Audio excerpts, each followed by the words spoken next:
তুমি মুর্শিদাবাদের মেয়ে, তো ওখান থেকে এখানে জার্নিটা কেমন?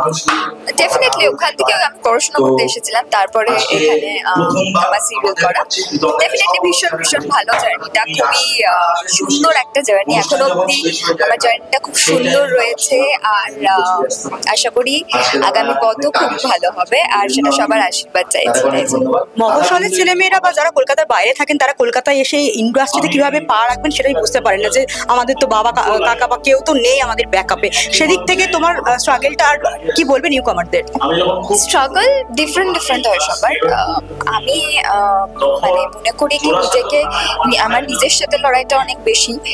চারিদিকে অনেক রকমের তো জিনিসপত্র হবে, সেগুলোতে না ফোকাস করে এগিয়ে যাওয়াটাই কাজ, আর ফোকাসটা রাখতে হবে। আর নিজের সাথে নিজেরও তো মানে চারিদিকে যেই মানে জিনিসগুলো কথাবার্তা অনেক রকমের শুনতে হবে, সেইগুলো নিজেকে যেই মাথায় নিজের সাথে যে নিজের লড়াইটা, সেটা অনেক বেশি কঠিন বাইরের দুনিয়ার সাথে লড়াই করার থেকে।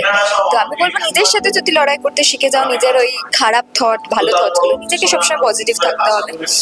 আর আমার মনে হয় কি পজিটিভ থাকাটাই উচিত। তো পজিটিভ থাকলে চারিপাশটা মানে দেখবে নেগেটিভিটিটা তুমি নিজেই কাটিয়ে উঠতে পারবে, তখন আর কিছু নেগেটিভ লাগবে না, আসতে থাকবে জীবনে।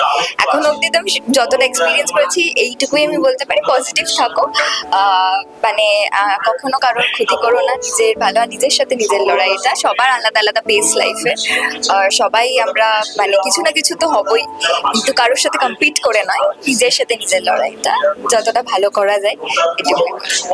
ফুলকি তো বক্সিং থেকে দেখলাম রাজনীতিতে পা রেখেছে, দিব্যান কি এরকম কোনো আছে পরিকল্পনা? না না, এখনো আমার নেই। এখন আমি বড্ড আমাকে ছোট মনে করি, কেন আমার এটা একটা বিশাল বড় রেসপন্সিবিলিটি। খালি বলে দিলেই তো বলে না, একটা বিশাল বড় রেসপন্সিবিলিটি।